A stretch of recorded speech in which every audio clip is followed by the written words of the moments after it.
Treaty 6 was signed in 1876 between the Cree, Saulteaux, and the Crown. One of its most important promises was the land. The treaty guaranteed that First Nations would receive 1 square mile of land for every family of 5. This promise was not symbolic.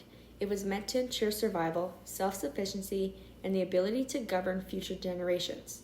However, for the Saddle Lake Cree Nation, this promise was not honored, exposing how Canadian law failed Indigenous peoples through unfair legal practices.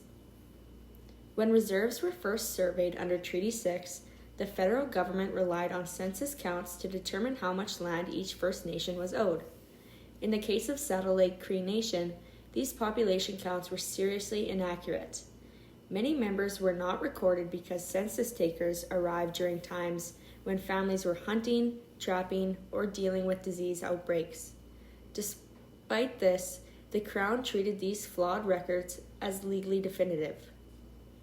As a result, Saddle Lake Cree Nation received far less land than they were legally entitled to under Treaty 6. While the community maintained oral histories and records showing a much larger population, Canadian law dismissed these forms of knowledge.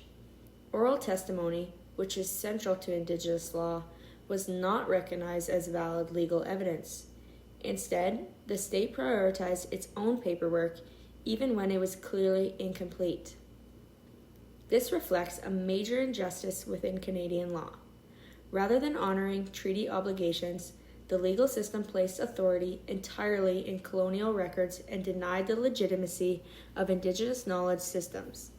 The wrongdoing was not just a miscalculation itself, but the refusal to correct it for decades. To address these errors, the federal government later introduced the Treaty Land Entitlement Process. Officially, this process was meant to restore land that should have been provided at the time of treaty signing. However, for Saddle Lake Cree Nation, the process created new injustices. The community was required to prove that Canada had failed to meet its obligations. Negotiations were slow, highly bureaucratic, and tightly controlled by the federal government.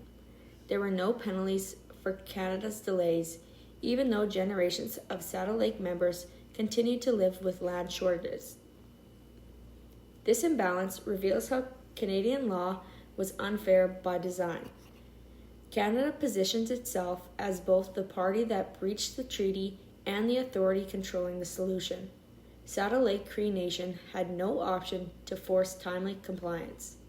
Instead, justice was dependent on federal willingness rather than legal accountability. The impacts of this failure were severe.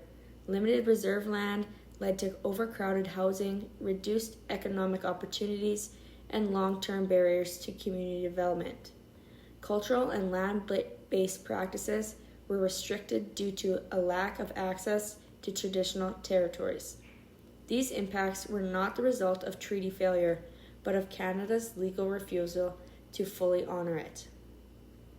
Only after decades of resistance and negotiation did Saddle Lake Cree Nation receive recognition of its full land entitlement. This delay demonstrates how Canadian law historically protected the state's interests while Indigenous communities bore the consequences of legal wrongdoing. In recent years, Canadian courts have begun recognizing Indigenous oral histories as valid legal evidence, and treaty land entitlement settlements have returned to land within Treaty 6 territory. While this represents progress, it does not erase the harm caused by decades of legal obstruction. In conclusion, the Saddle Lake Cree Nation case shows that Canadian law was not neutral or fair. It systematically minimized treaty obligations, dismissed Indigenous law, and delayed justice. Treaty 6 was meant to be a nation-to-nation agreement. Until Canadian law fully respects that legal relationship, reconciliation remains incomplete.